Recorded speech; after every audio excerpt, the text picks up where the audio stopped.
Bueno, pues yo creo que el racismo mexicano se podría decir de manera muy general que ha tenido como tres momentos, tres grandes etapas, por así decirlo, y esas tres etapas no quedan en el pasado, sino que siguen siendo parte de nuestra vida social. Entonces, un poco el racismo es la suma de tres momentos. El primer gran momento sería el periodo colonial, cuando a partir de precisamente de la conquista española, se establece una distinción fundamental entre las personas de origen europeo, que son las que tienen el poder, las personas de origen americano, los llamados indios, que eran muy diversos, pero que fueron conjuntados en una sola categoría, que se les quita sus tierras, se les obliga a trabajar para los españoles, se les somete políticamente, y las personas de origen africano, los negros, que son traídos como esclavos, que son mantenidos como esclavos en muchos casos, o liberados, pero siempre en una posición subordinada.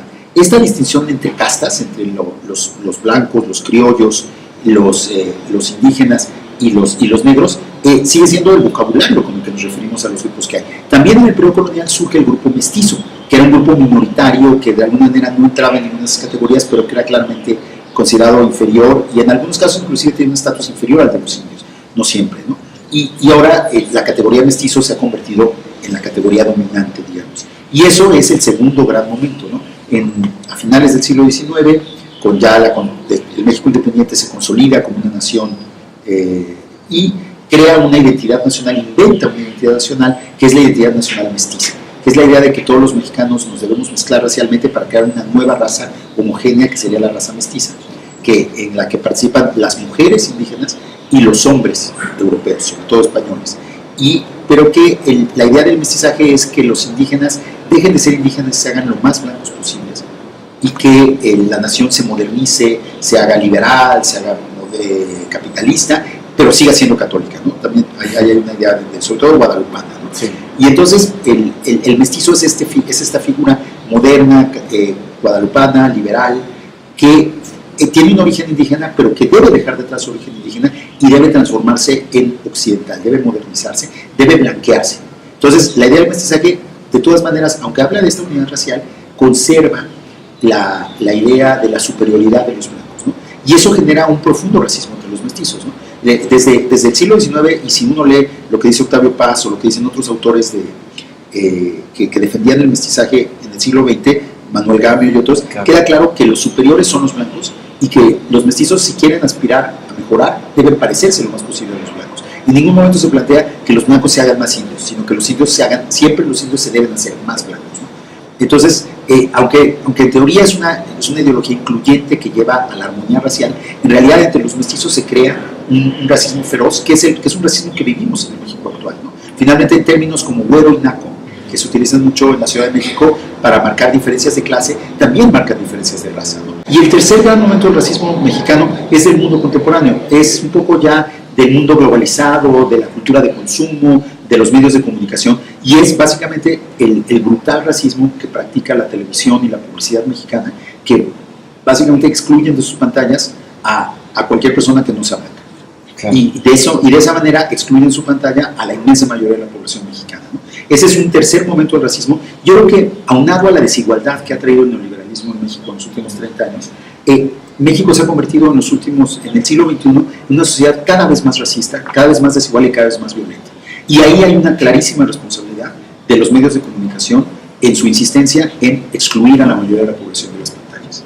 Yo creo que lo que sucede en México en los últimos años es que, así paralelamente conforme nuestra sociedad ha caído en esta espiral de violencia y criminalidad y crimen de Estado también, y violación de los derechos humanos y todo esto, ha habido un deterioro en nuestro lenguaje público, ¿no? Yo creo que cada vez en México practicamos todo tipo de formas de discriminación de una manera cotidiana y descarada. O sea, discriminamos a las personas que son más morenas, somos racistas, discriminamos a las mujeres, somos sexistas, discriminamos a las personas con preferencias sexuales diferentes, somos homófobos, estamos en contra de los transvestis, de todo lo que ustedes quieran, discriminamos a los que no son católicos, somos intolerantes a lo religioso.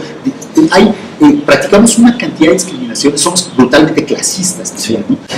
Los usos populares como decir aiga o truje, que son perfectamente correctos y tienen una profunda raíz lingüística en el español, son vistos como una demostración de ignorancia y son menospreciados, ¿no? Hay también una profunda discriminación en el uso del idioma. Entonces todas esas discriminaciones se mezclan se conjuntan y se aplican cotidianamente. Y no es de sorprender que la misma publicidad las retome, ¿no? O sea, los anuncios estos de esta marca de desodorantes Rexona, hay muchas publicidades que les parece chistoso repetir los peores formas de lenguaje denigratorio, de discriminatorio, para vender, porque es algo que está en la sociedad, ¿no? Las redes sociales nos hacen también, como de repente tener estos exabruptos y decir cosas muy violentas.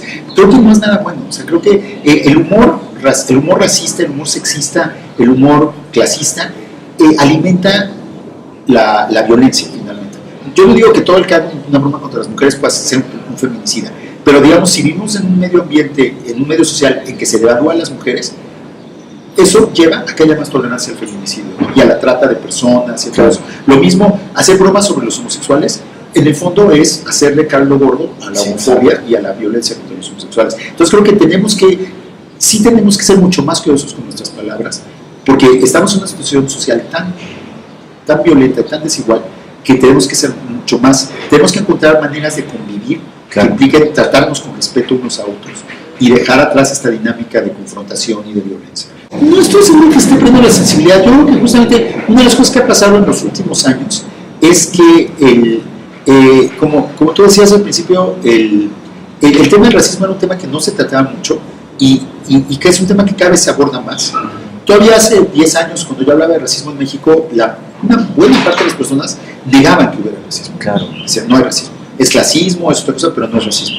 Cada vez son menos las personas que sostienen eso. Cada vez se admite más la realidad del racismo en México. Claro. Y también en las redes sociales se expresa el racismo de una manera descarada, porque en las redes sociales se expresa todo de una manera descarada, pero también lo que ha habido es una creciente intolerancia al racismo, ¿no? Cuando alguien emite dice algo o hace un comentario racista, luego vienen reacciones violentísimas en los medios en contra de esa persona, inclusive linchamientos, ¿no? Sí. Lo cual también es peligroso, ¿no? Pero de todas maneras, yo creo que también los mexicanos estamos perdiendo paciencia con la prepotencia y con ciertas expresiones de discriminación, ¿no?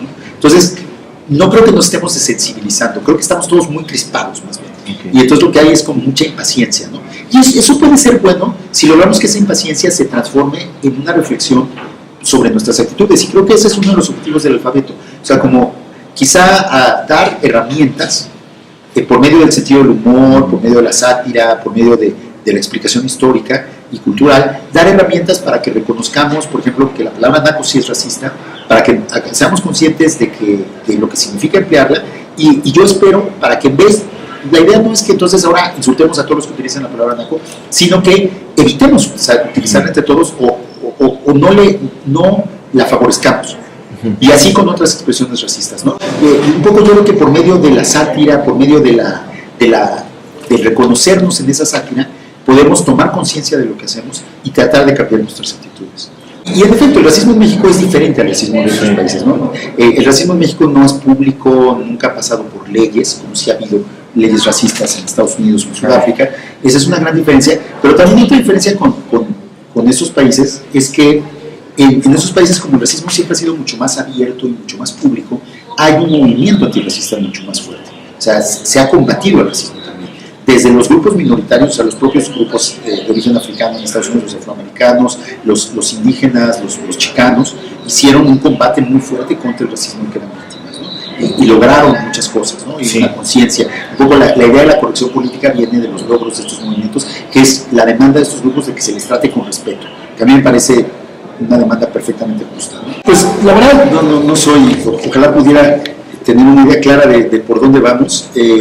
Yo creo que para empezar, la identidad de México, creo que cada vez queda más claro que no se puede hablar de la identidad, sino cada vez vamos a tener que hablar más de las identidades. O sea, finalmente lo que realmente desde finales del siglo XX, con la crisis de la idea del México mestizo y con la crisis del gobierno nacionalista, del régimen nacionalista de la revolución, ha quedado claro que lo que hay son muchos Méxicos diferentes y que hay muchas maneras diferentes de ser mexicano. Los mexicanos hablan 69 idiomas, incluido el español, hablan cada vez más inglés, entonces quizá deberíamos hablar de 70 idiomas, porque también hablan en inglés. Los mexicanos tienen muchas religiones, no solo la católica, muchos mexicanos no tienen ninguna religión también. Los mexicanos tienen muchas formas de vida de todo tipo, ¿no? desde culturas urbanas, juveniles, hasta preferencias sexuales diferentes, hasta culturas regionales muy distintas. Hay mexicanos indígenas, hay mexicanos negros, hay mexicanos europeos, hay mexicanos asiáticos, hay una inmensa pluralidad. Entonces yo creo que esa pluralidad, esa diversidad cultural puede ser la base de construir una nueva sociedad mexicana que esté basada en la tolerancia y en el respeto y que sea menos desigual. Creo que por el lado en el que vamos, mientras haya una élite que se aferre a sus privilegios, una élite de políticos corruptos que lo único que buscan es mantener sus privilegios y mantenerse en el poder, eso nos va a llevar a la autodestrucción como país, porque es una espiral de violencia cada vez peor, es una falta de democracia y es una falta de oportunidades económicas y de educativas y sociales para la mayor parte de la población. Yo sí apuesto a la posibilidad de que haya un cambio en México, que se cree una sociedad más inclusiva, que sea una sociedad menos desigual, que se acabe la dictadura del neoliberalismo, que se busque un modelo económico